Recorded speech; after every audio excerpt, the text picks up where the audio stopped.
Obliged to inform you that this meeting is being videoed. Members of the public are entitled to film the proceedings provided by the Shropshire Council terms and conditions which are available today and found in the room. If you are filming for commercial purposes, you must have first gained permission, without which you may not proceed.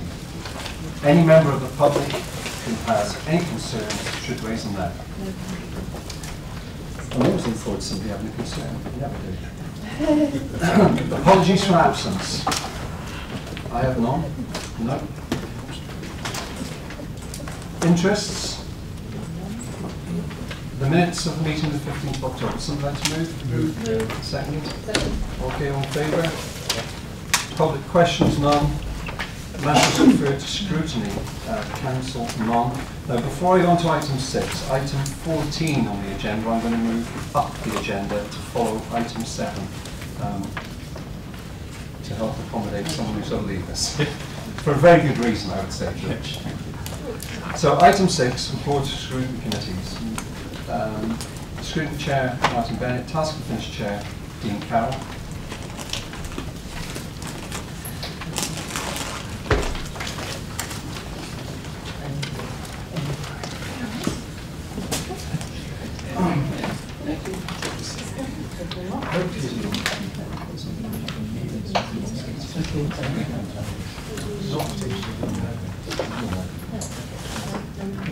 Okay, Martin, the floor is yours. Or Dee, who's going first? Fight amongst yourselves. I didn't say anything, so I just assumed you'd get on with it. Thank you. Yeah. The background to the public services network was that the Cabinet Office in this year has introduced a zero tolerance approach to local authorities who don't meet the requirements of the public service network. So the importance of compliance is that if we fail to meet their requirements, we would not be able to access central government's online services, which would have an impact on specifically revenue and benefits and the electoral register. So it's something that has to be complied with for our business continuity. And I think the report of the Task and Finish Group, which was unanimous in its findings and unanimously approved by the Scrutiny Committee, contains as much of the relevant information as I think needs to be discussed at this stage, as further details for the coming years can be brought forward at that stage. But I'm happy to try and answer any questions the members have. Okay, thank you. Martin, do you want to comment as Chair of Scrutiny? It was a very good and very interesting Task and Finish group. I think members who were on that Task and Finish group understood a great deal more about the pressures that the requirements for the public service network impose. And in future, as we try to cooperate and collaborate with other elements of the public service network, the ability to be able to exchange information on a secure basis will be very important. I think perhaps one of the most significant things is that security is in the software, not necessarily in the communication line. The recommendations are there, and I would ask Cabinet to accept the recommendations. Okay. Anybody? Michael? I just add that significant work is now being undertaken to meet the 2015 compliance requirements, and we are very much encouraged by recent statement from the Cabinet Office that suggests there may be a relaxation in the zero tolerance approach, but we await further details of what that impact may have. And I'm happy to support the recommendation from Scrutiny. Okay, thank you. Thank you, Dean. Thank you for the work. It was quite a traumatic period for all of us. So hopefully we've seen the other side of it now. So thank you. Thank you, Martin. Which leads me on to, all happy to accept that report? Yeah. Item 7. Martin. Good. I will be uncharacteristically brief as the report is in front of you. The various scrutiny committees took sections of the business plan and went over various concerns with associated officers and cabinet members. These have been collated by performance management scrutiny, and you'll find their recommendations in 5.1. We've also noted that there was a minority recommendation, which was not supported by a performance management committee as a whole, at 5.2. Okay. Thank you, Martin. Roger. Thank you, Chairman. The minority recommendation was proposed by myself. I note that the report is a summary of the feedback from the individual scrutiny committees. It doesn't really incorporate, to my mind anyway, what the performance management scrutiny committee looked at. I brought up a number of areas in the budget which are or were highlighted at that time as being red areas, and the concern that some had that some of the financial savings that were needed to be achieved by this council during this current financial year were being achieved by one-off savings, and at that time, end of November, there were still a number of red areas which had been highlighted as no identification had been fully, no full identification had been given to those areas. So it is a concern, I think, and maybe when the Q3 is published, it may be addressed, but at that time it wasn't. Thank you. Thank you. I mean, I was there, so I hear what you're saying. Martin?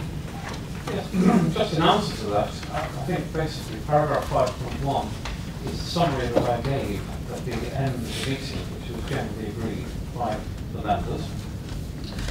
You'll see in the first bullet point there was general satisfaction with the level of savings identified as achieved and expected to achieve, because that's where we were. Members expressed caution at the use of one-off savings. We also recognise that salami slicing from budget is no longer possible, and specific mention was made for the need for a radical redesign of transport, which actually came from Councillor Miles Kenny. So I was actually pleased that, that this suggestion was coming from a member of the opposition. And we identified areas of concern, which I think are general areas of concern in terms of children's and adults' social care, and of course the implications arising from the Care Act, which I think is as much a statement of fact as much as opinion. Martin, anything else? No? Thank you for the report. We're happy to accept it. Yes? Yeah. We're now going to jump to item 14. Mr. Huston.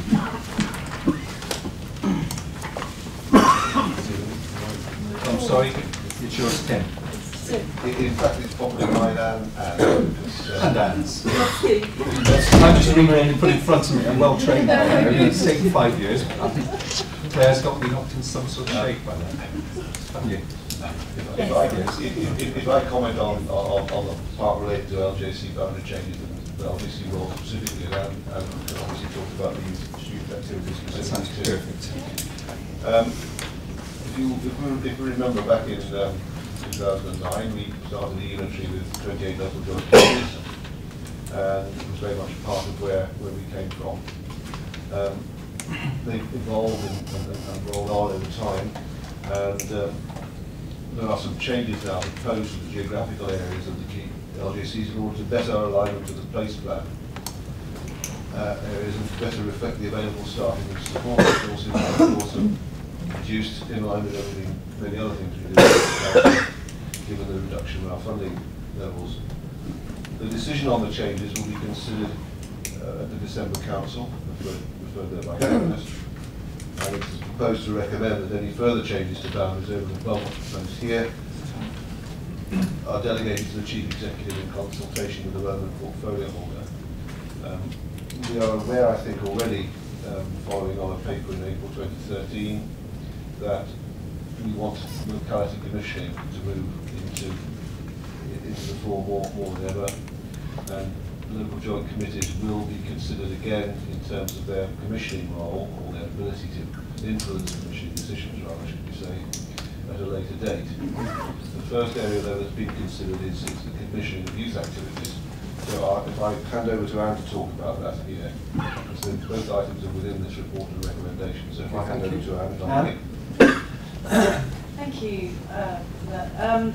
Yes, so we are, as Tim has said, going to actually commission out the youth services to our local joint committees, and we have used 9 measures to actually calculate on the index as to how the money is being allocated. And obviously rurality has played a big part in this, recognising our issues within the county, and also reaching our youth out in the rural areas.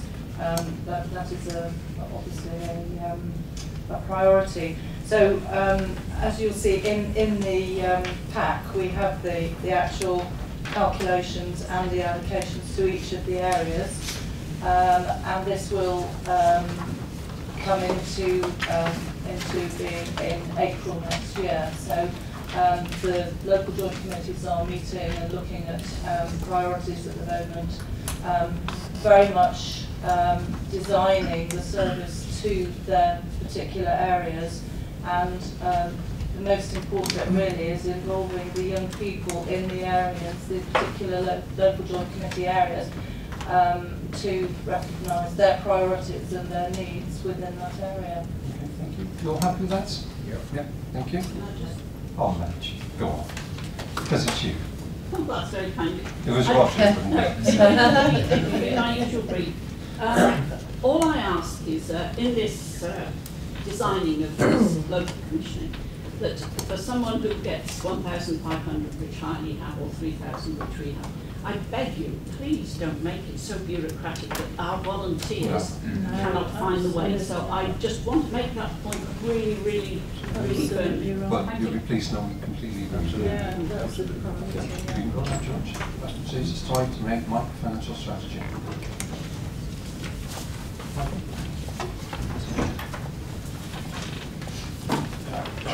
Does sound rather like you dismissed. You've had enough of you. Go, Kevin. I just don't want you rushing, George. That's the point. Yeah, no, thank you. Take your time. This report provides Cabinet with a refresh of the Council's business plan and financial strategy 2014-15 to 2016-17. As previously reported, the funding gap over 3 years amounts to 80 million. Proposals to meet this gap were approved by Council in February and considered by scrutiny. These proposals have now been reviewed and revised, and the results are set out in the draft report before you. Work will continue over the winter before a final draft is put before Council in February of 2015, and that is for approval of the business plan and financial strategy and the Council's 2015-16 budget.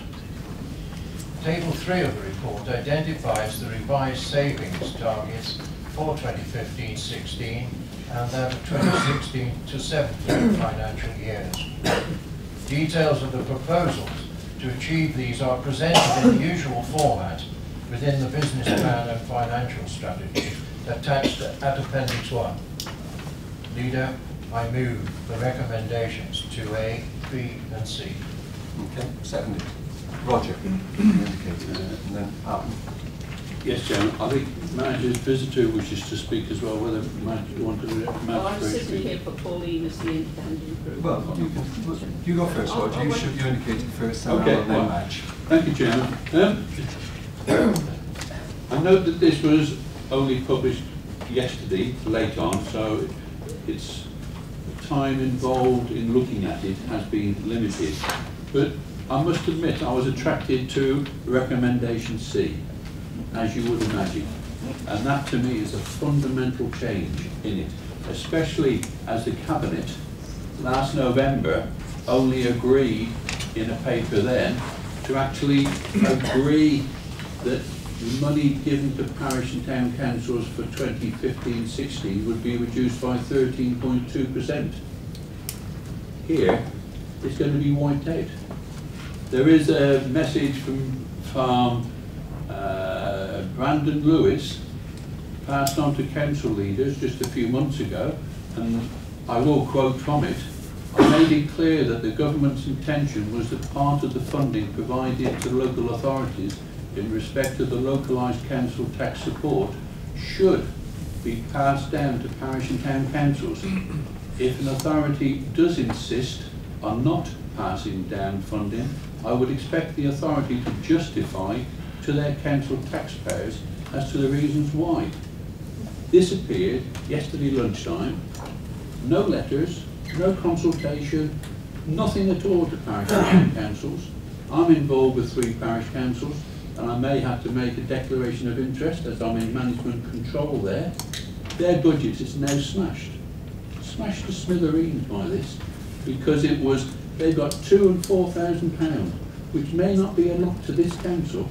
It is a terrific lot to them, and they are going to have to look at double-digit percentage increases in their precepts in order to deliver what they have promised to deliver to their taxpayers. All the while, this council is saying, aren't we good? We're perfect. We're doing it all. We're saving £40 million and we're not raising the council precept.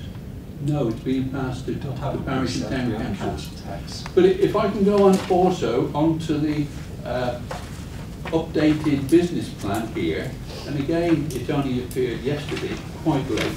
It would have been good to have that at the scrutiny when it looked at. Because I note in the updated version, for example, adult services was in the February document identified as saving 10.2 million for this year. In this version, it saves 6.1 million, £4 million difference. Children and young peoples, identified in February using this new magnificent zero-based budgeting technique, which was heralded with drums and trumpets, has been built up. I've got to be honest with you, I think you're delusional. I think you live in a different planet. I didn't hear drums or trumpets. So maybe you're going to change your medication. It was heralded as a new way of doing business for this council, and this is the way. There'd be no fat anywhere. How long have you been on the council? A number of years. And have you not noticed that in every single one of those years, I will be willing to place a substantial bet, you get in your pressures, particularly on adult social care and children's services. And because of the sensitivity of those budgets, you have to obviously be aware that you can have changes. You're on one end of your argument, the first thing you said, moaning about £500,000 that we're asking the town and parish councils to save. And now pointing out that there are pressures on these budgets, which there are. Why do you think we're now asking the town and parishes to make savings? I wonder.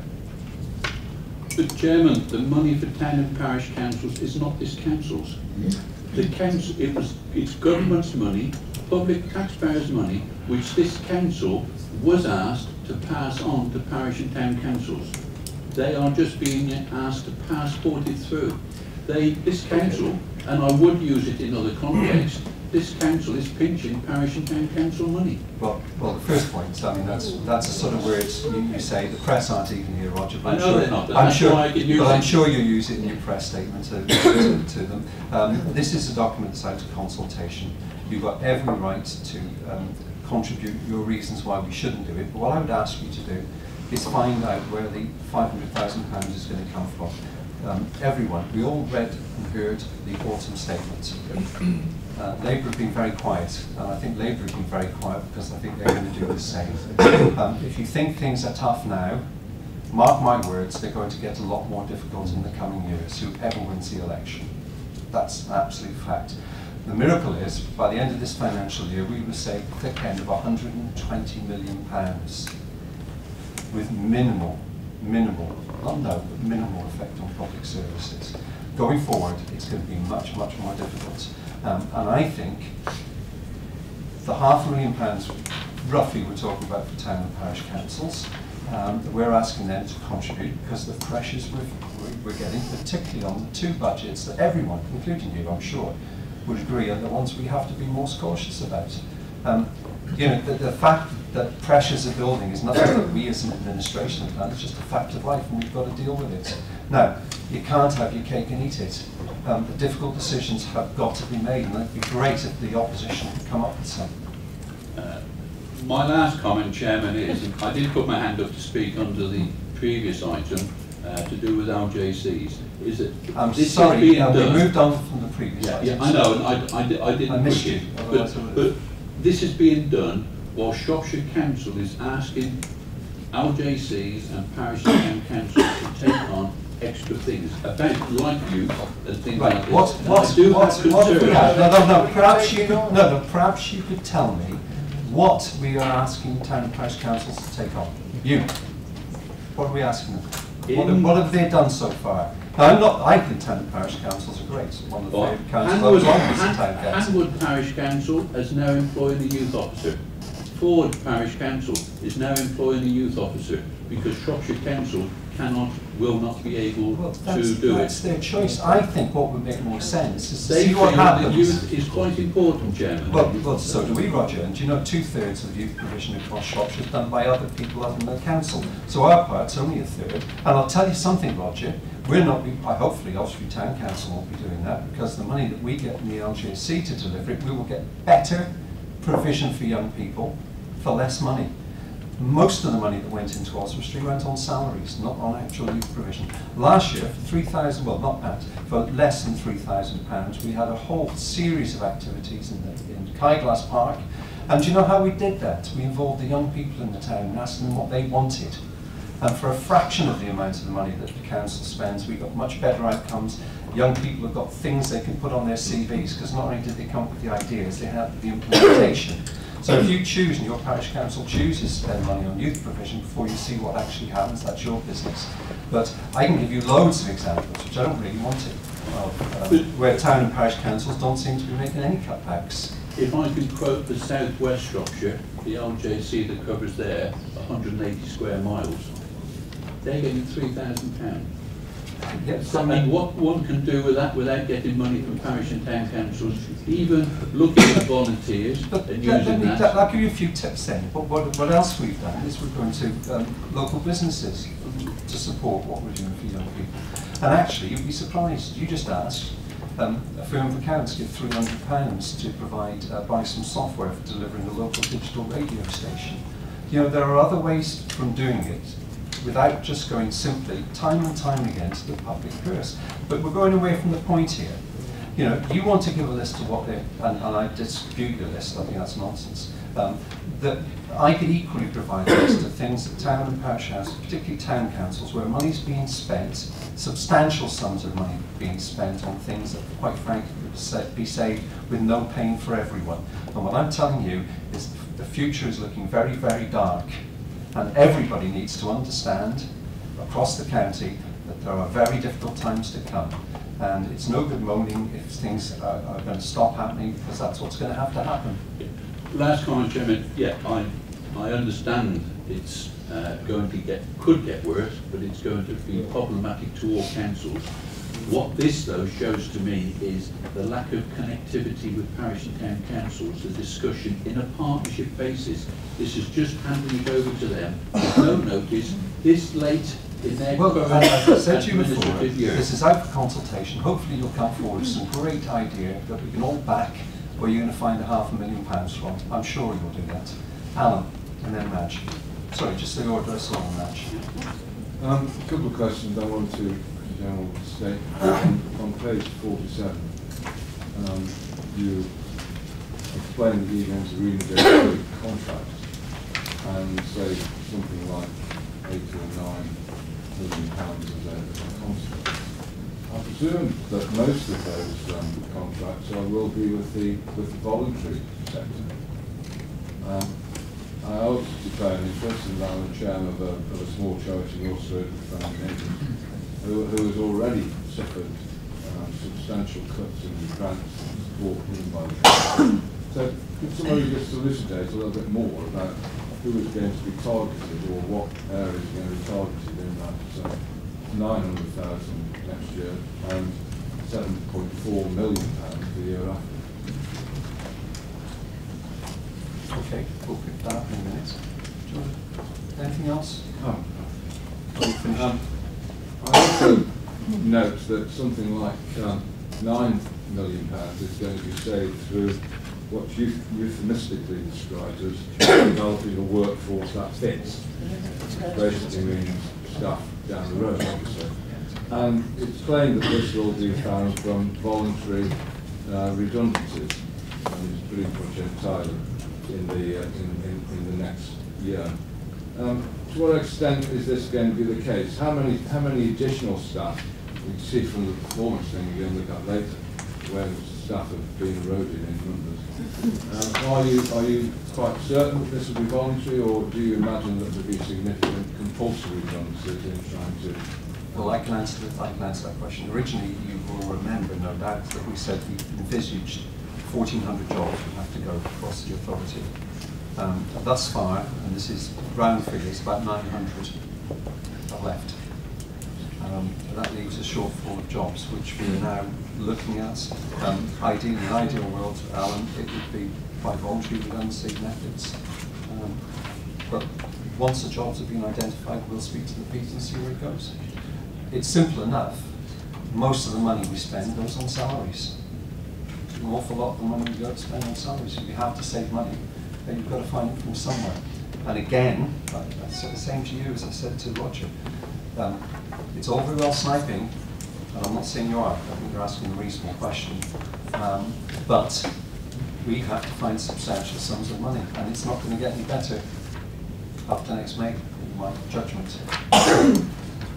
Okay, to follow on from the point that Roger made, there are ways of going about this, particularly with organisations like town and parish councils, that in the text of your report you praise with examples of how well there is working together, and in a scenario where you're stressing local commissioning and local partnerships. There are ways of going about talking to parish and town councils and perhaps implementing the cuts. It might have been useful, perhaps if there was some discussion prior to this document being published, and I was in the council talking to officers the day before it was published, and the content of the report was not divulged in detail to us on that meeting, which has caused significant disappointment and consternation among those who are professionally involved.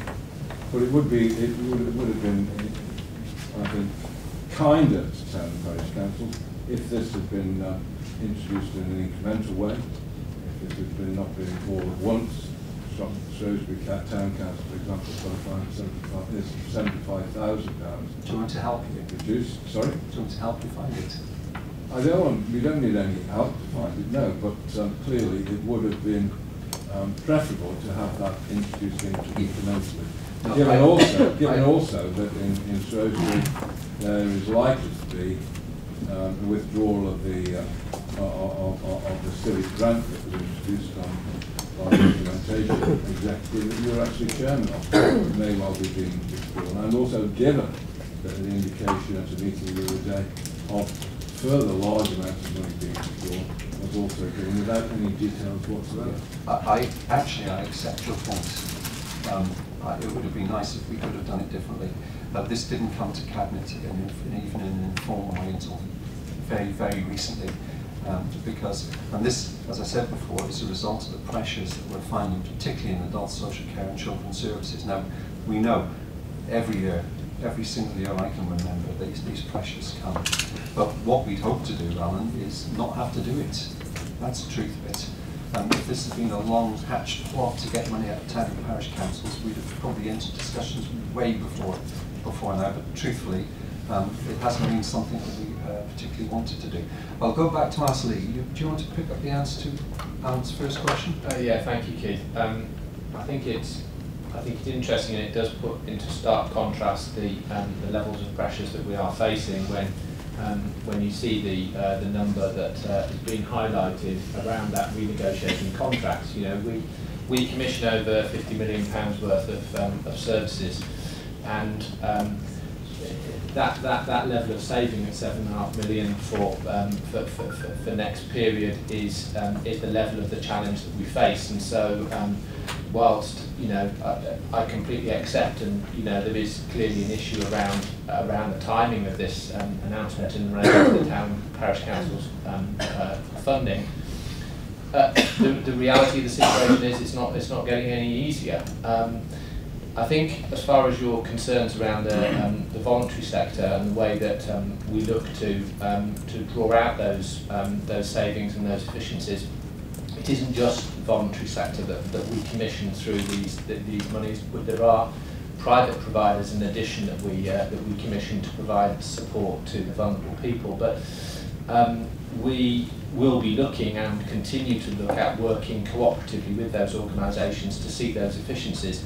And as an example of that, we recently recommissioned our information and advice contract with a group of 7 organisations, all local, all working cooperatively together, and we've managed, by working with them in detail around what we're looking for, to place a contract that is resourced and delivered by 7 separate organisations working together, and we've seen some very considerable efficiencies by looking at working with them closely on that. So, we intend to continue in that way.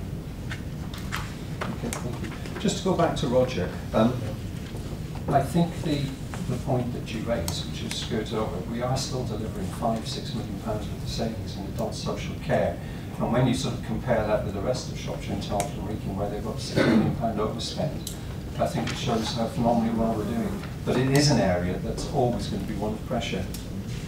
Madge. I haven't quite finished yet. I'll let you come back. Should we let Madge have a word? Yeah, sure. Mine will be very quick because I'm echoing 1 or 2 points that have already been made. To do with parish councils, to say that even some of the smaller parish councils, where I live, Clibber Mortimer, is what I call a smallish parish council, not my smallest, but a smallish. The transfer of assets will inevitably, even if a small amount of funding comes with that transfer, will inevitably add to the precept needs. I just, speaking for my own area, the funding of youth provision, and I regard, because we've lost police stations and all the rest of it in rural areas, the funding for particularly an outreach youth worker is really important, because the outreach youth worker picks up those who do not want to go to a youth club, who don't want to join a church club, or don't want to join Scouts or anything. And they're the ones that often cause the problems, in inverted commas, that we see. So to me, to get funding for that outreach youth worker is really key. And for that, my small parish councils have been very generous and contributed. So the parish council precepts are going up, which I'm not quite sure at what point, and one of you wonderful figures people will tell me, because I'm rubbish at finance. But as that goes up, there comes a time when it will reach a point where you might just as well have transferred the cash that the government has given for parish councils down to us. But I accept what you're saying, and I'm interested in the comment that you made, that this £500,000 that you say will be saved by not passing on the government support grant will be going towards adult and childcare, because those are my other high priority things as far as I'm concerned. So I accept that, but I'd like to see proof a bit further down the line. Yeah, okay, thank you. I mean, you can see in the budget, in the figures, as Roger correctly said, that the pressure on those budgets is just growing. Absolutely, and I understand that. And in actual fact, in many ways, it's a really good thing, because that means that a lot of people are already in the system, currently in the system, because we're dealing with it differently. That's why we're saving money. And by dealing with it differently, it's leading to savings for them. People already in our system means that people are living longer. So potentially it's a good thing, really, isn't it? It's still pressure that we have to face. Yes, I accept. Yeah. Alan, do you want to come back in? Well, there's also within the document on the commissioning that areas that you wish to look at in terms of more local delivery, and just to say, I'm sure that probably not parish council, we would look forward to working closely with Shropshire Council, including the Town Council, to look at that. And I'm referring to the list on page 54 of the landscape document. That's why I want to point out that care and consideration and discussion and consultation is required, because it should not actually be all one way of Shropshire Council touching the Town Council. It should also be a different direction, Shropshire Council asking how the Town Council can support the delivery of services through local commissioning. Yeah. And I hope that point is taken on board, and I hope that that dialogue becomes a little more positive than it was in the one that I was involved in the other day, with clear ideas and suggestions put forward. We also mentioned in response to Roger that this is now out for consultation. Could you tell me what character and what structure there is going to be to that consultation, and who it's going to be with?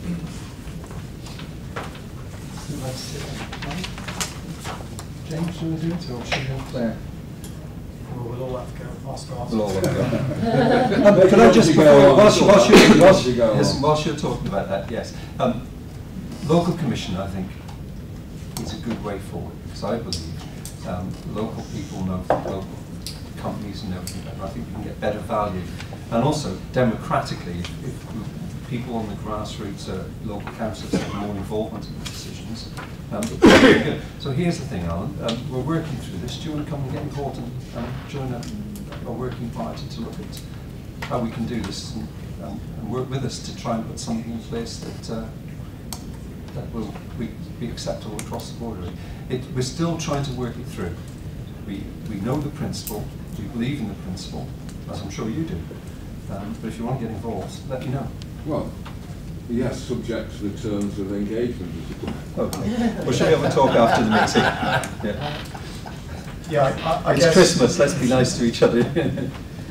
I guess the leader's already said that we're facing a magnitude of cuts where a number of things have come at one time, and therefore the way of collecting those together is to produce the financial strategy, which we've done, and the first point of consultation is here in the room.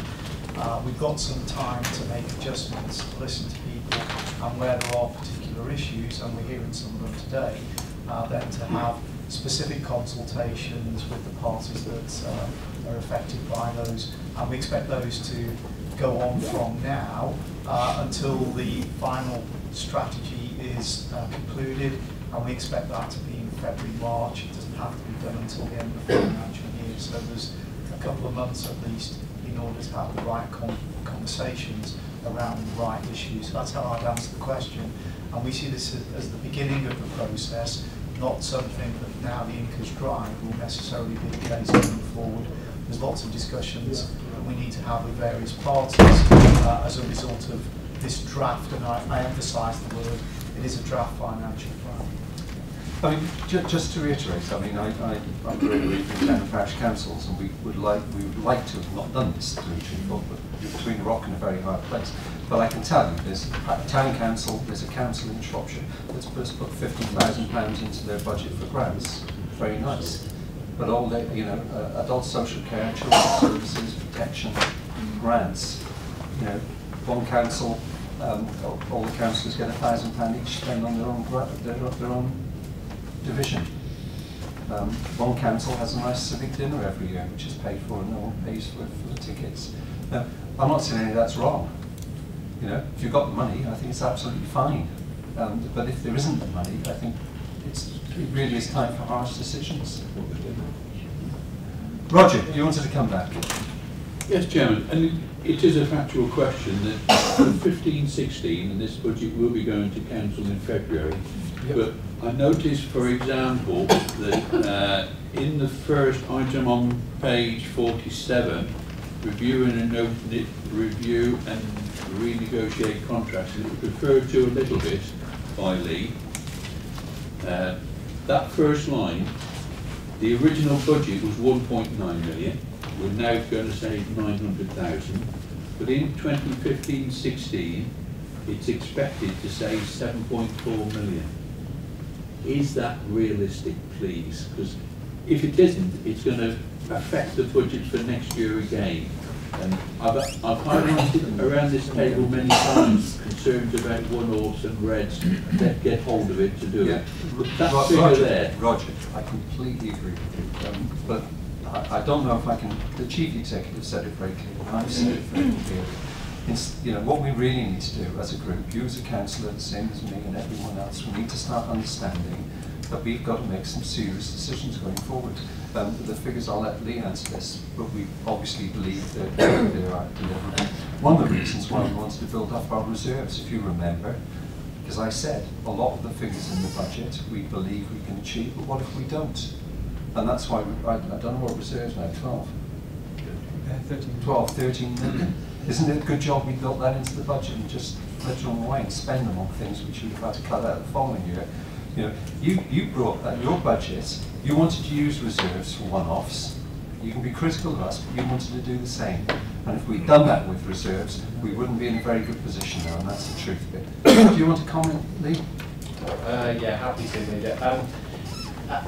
I mean, seriously, we would not be putting the figure that we put down here if we didn't think that there was a reasonable expectation that we were going to deliver that, and that's why the figure is there. But obviously, where we're dealing with vulnerable people who come to us and expect quite rightly to receive a level of support should they require it, then we are not going to walk away from that responsibility. That's what we do in our social care.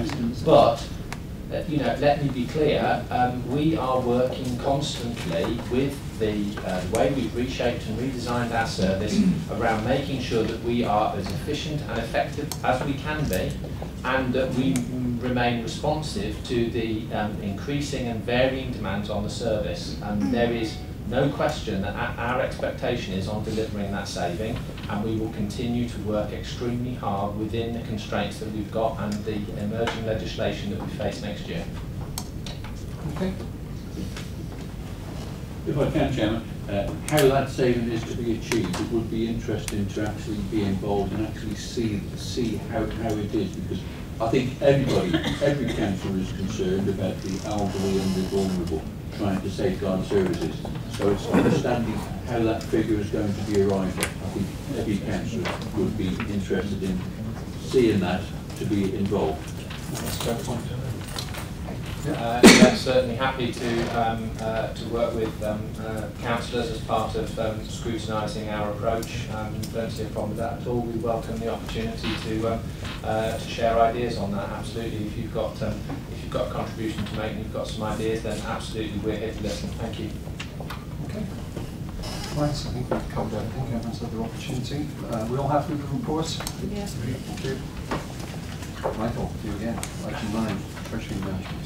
The report outlines the Treasury management activities of the Council in the last quarter. It highlights the economic environment in which the Treasury management decisions have been made and the interest rate forecast of the Council Treasury Advisor. It also updates members on the internal Treasury team performance. And during the second quarter of 2014-15, the internal Treasury team achieved a return of 0.57% on the Council's cash balances, outperforming the benchmark by 0.27%. This amounts to additional income of £101,925 during the quarter, which is included within the Council's projected outturn position in the monthly revenue monitor. And Leader, I therefore move the recommendation 2.1 of this report. Thank you. All happy with that? Yep. Okay. Which leads us nicely on to item 10. Guess who, Mike? The mid-year Treasury report has been prepared in compliance with SIPFA's Code of Practice on Treasury Management and covers the areas as set out in section 1.1 of the report. The internal Treasury team achieved a return, as I've mentioned, of 0.57% on the Council's cash balances over the first half year, outperforming the benchmark by 0.27%. This amounts to additional income of £209,925 for the first 6 months of the year, which is included with the council's projected outturn position. In the first 6 months, all treasury management activities have been in accordance with the approved limits and prudential indicators set out in the council's treasury strategy. And therefore, Leader, I move the recommendations covered in 2.1 and 2.2. Okay, thank you. Everyone happy? Yep. Item 11, setting the council tax base. Yep.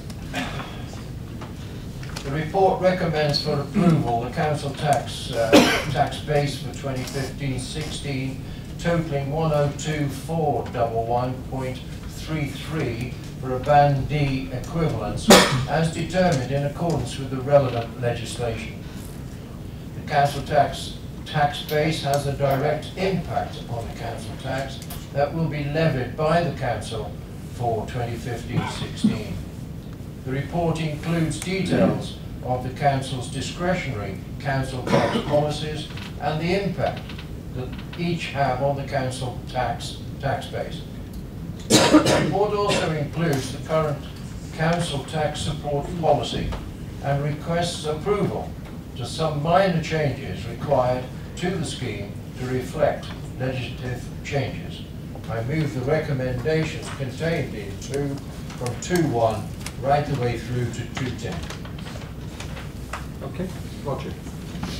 Thank you, Chairman. It's only that to note that under 2.3, the 11,601 Band D equivalent from the tax base as a result of localised council tax support, which was the original reason why the grant was given to parish and town councils because of the removal of this back in 2013. That removal is still in place. Parish councils do not get any revenue support grant from government as such, and so that loss of parish and town councils because of it is still there, and that is why the grant to parish and council was originally put in place and should still be in place now. Okay. Thank you. Everyone happy with the report, Steph? Yeah. Thank you. Quarter 2 performance. Tim. Thank you. This report asks members to consider the key underlying and emerging issues in the reports and identify any performance areas they would like to consider in greater detail or refer to the appropriate scrutiny committee. I'll only pick up 1 or 2 items in specific terms from the report. In particular, the satisfaction response on paragraph 5.5. I won't read the whole thing out for you, but the number of people saying that they were satisfied with their local area went up maybe to 84% from 73%. I accept that includes a lot of other things, other things that we directly impact on, but it's all public realm. The other thing I'll want to pick out for you are the pressures on children's, particularly looked after children, which I know is a significant problem for us as an authority. I don't know whether Anne wishes to comment further on that. But a lot of work is being done to try and contain those financial pressures by ensuring that we deal with looked after children or children presenting with potentially looked after in the most appropriate ways, which ensure not only the best outcome for us, but the best outcome for those children. I think it's important that we do both things at the same time, and much in the same way we've done with adult services when we look at the sort of environment in which we expect a lot more people to live. I don't know whether you want to comment further on that, Helen. Yes, thank you, Tim. Yes, just really to reassure members that we are working very, very hard on this. We do have a pressure on increasing numbers, and it is a national problem, obviously, in the light of sort of current media coverage and you only have to read the papers. I think we are changing our looking at looked after children now. I think years ago in the county council days, children would come into care and that would be it. They were in care and they were looked after children until they were leaving care. And we accepted that much more. We're doing a lot more work now at sort of edge of care with children. working with the families and hopefully preventing them coming into care. We don't want to take them into care. They don't want to come into care. It is not the best outcome for the child. So we're doing an awful lot of work with, obviously Havenbrook is a pilot at the moment where we're doing respite, which I'm pleased to say so far is working really well. But once a child comes into care, we are working very hard at getting them back into a more permanent placement, out of care, if you like. And it is an ongoing thing, but you know, be reassured we are working really hard in that field. And thanks to Tim for his input as well, it's been really helpful. Okay, thank you. Alan? Did you do this? These briefcases represent staff, and if so, it seems that looking at the FTEs, that 1,369 staff have departed, as opposed to the 900 that you mentioned to me when you were answering the question that I raised. Why is there that differential between the two figures? While you're thinking about that, Roger, do you want to? Thank you, Chairman. And it's to do with the statistics and the dashboards that were brought before, and the news about admissions into residential care homes is going down, which is good news.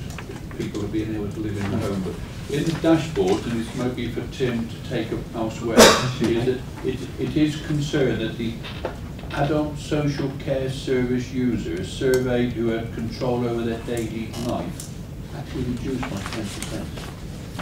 And also, the proportion of adult social care users who find it easy to find information about services, again, reduced by 10%.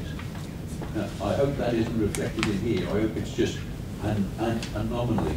But it does concern that if we are going to try and help adult users in their home, they need to have access to the services that are there. And really, I think it needs to be addressed in some way. Okay, we'll take Lee first, then Tim. Yes, hi Roger, thanks for the question. Yes, I think this question came up at scrutiny, and I'm not sure whether you were there, but we did deal with it at scrutiny, but I'm very happy to go over it again. The issue here relates to the data.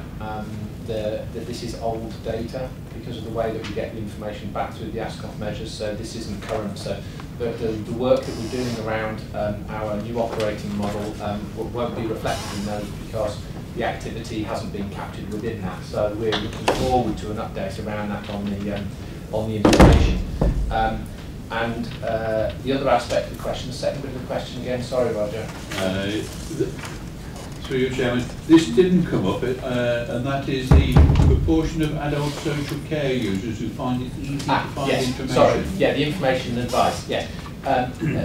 Again, it's partly to do with the delay, but I did refer in one of my earlier answers around the new information and advice contract that we've just let. A lot of the work that we've been doing around that, working together with those organisations, is what we are expecting to deliver that in terms of the work that we're doing with those organisations around information and advice. So we are confident that when the data comes out that will reflect the period we've been working in because of the age of that data, that we'll see that come through and that increase in satisfaction levels. But yeah, thank you. If I can deal with the point Alan raised. The briefcases you're looking at, Alan, refer to a time period of March 2011 compared with September 2014, which is something like 3 years. It's less than 3 years. I think Keith's referring to a statement made at a different time. I am. No, surely that statement about 1,500 or 1,400 staff going was made several years ago. No, Clive made it. When did you make it? 2 years ago. I'm part of a 3-year cycle, and this is part of that cycle. Yeah. But we were very clear on what we estimated. We're talking about timing issue there. Yeah. Okay, are we all happy with the rest of it? Thank you. Item 13, school funding formula. Anne. Thank you, Leader.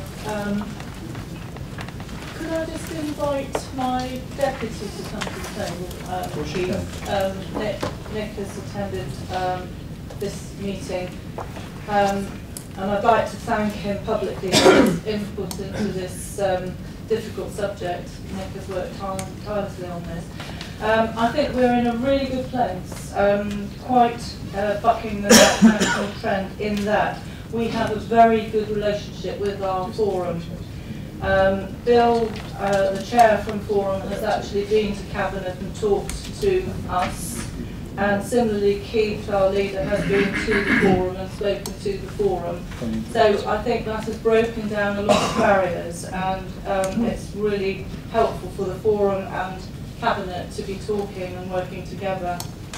So I think we have got a really good working relationship. As you know, Forum meet and they agreed a formula for 15-16, financial year 15-16, and as required by the Dedicated Schools Grant financial regulations and conditions of the grant, as Cabinet we are asked to ratify the recommendations from the Shropshire Schools Forum. So that is indeed what I am asking colleagues. Nick, do you want to comment? Well, only leader that the Forum was unanimous in its support for the funding formula after a very lengthy period of consultation, and on the consultation with schools, I think it's fair to say the overwhelming majority of schools are very happy with it. Excellent. Well, that is the result. So well done. Guy, thank you. I know you've done a huge amount of work, and thank you. Oh, thank you as well. You're all happy with that? Yeah, absolutely. Thank you. Which now leads us to item 15. Lee. Thank you, Leader. The local account is an annual document that we produce in adult social care. It serves two purposes. It both looks back on the previous year and gives us an opportunity to highlight some of the issues and successes in the service. And it also takes a look forward in an attempt to highlight some of the challenges and opportunities for the service going forward. We, as a council, are signed up to an initiative called Making It Real, and it's a method of deepening our engagement with people who rely on us for a service, and provides a forum where we can take those users by experience, carers by experience, and draw on their both experience of the service and their aspirations for how they would like to see services developed. And in conjunction with the work that we did with the Making It Real board, there were a couple of the members of the Making It Real board who approached us early on as we moved into the planning period for the local account for this year, to said that they wanted to become more involved and that they wanted to, they had a vision for the idea that they wanted to see the local account produced. And so the document that we've got here is a culmination of probably half a dozen sessions with myself and members from the Making It Real board, with support from our officers, to reflect some of the challenges and some of the successes that we've had throughout the year, and to reflect that in a document. And we've deliberately, and I have to say with pressure from the colleagues on the board, produced something that sort of is intended to look sort of magazine-y in style. It doesn't attempt to be too council-y. That was one of the challenges we had last time. And it is deliberately very personal. And that's because there was a view taken that they wanted to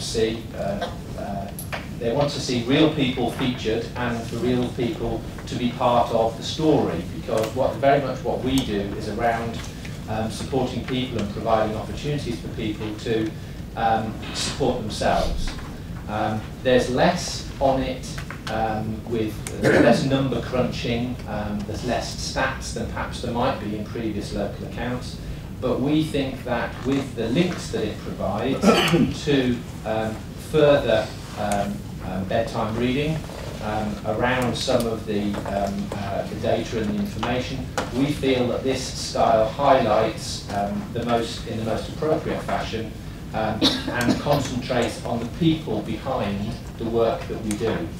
And the other thing that we've done this year is that we've sought to acknowledge and work with the partners who deliver service for us in the voluntary sector and other organisations, and to allow them to tell some of the stories of the people that they've supported. And so I hope that you would all agree with me that it's a well put together document. It doesn't shy away from some of the challenges that we have, and certainly I would hope that you wouldn't think it was overly optimistic. Certainly we live very much grounded in the reality of the challenges that we face as a service.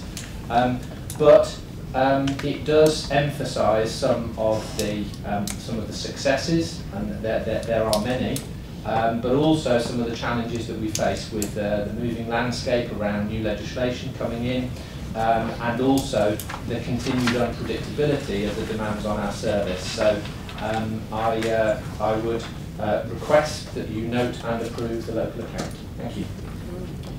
Okay, we all happy to accept that? Very good. Well done, Lee. Item 19, Shropshire. Hang on. 16%. Oh, is it? Okay, 19 was exempt, but it's not now. That's why I'm going to item 19. So everyone's confused, which is Stephen. Thank you, Leader. The report sets out, the recommendations which are set out in 2.1 and 2.2 are asking for just to ratify, for want of a better word, option 3 in the report, which is basically a combination of option 1 and option 2. Seeking to get value for money by extending the current BD UK contract. In essence, this is the only option available at this stage due to it being predominantly BD UK money. Once the match funding for this is secured, we'll be looking to utilise emerging technologies to a fresh procurement to make best use of the funding we have to reach as many premises as we have. At the end of phase 1, it's projected that there'll be approximately 15,000 premises without superfast broadband, and this next tranche of funding is being formulated to make the best use of the monies we have to reach as many of those premises which will be without at the end of phase 1. So I move. Thank you. Roger. Thank you, Chairman. As I understand it in this report, the 11.38 million from BD UK is not now subject to match funding. It's there whether Shropshire Council provides any money or not. Is that correct? No, it's not correct. To be clear, there's no immediate requirement to match fund it, so we can draw down and spend the money, but in the long term, the underlying requirement is still there. And it is the LEP funding round 1. We were all waiting for round 2, and now they have an intermediary round, and the bid is in. That's the number 1 priority for the local enterprise partnership. So the 11.38 million will still have to be found. Yes. Is there any timescale on that now? No. Looking at Chris, actually. We're all looking at Chris, actually. No, there isn't. There isn't. It's indefinitely ring-fenced, that 11.38.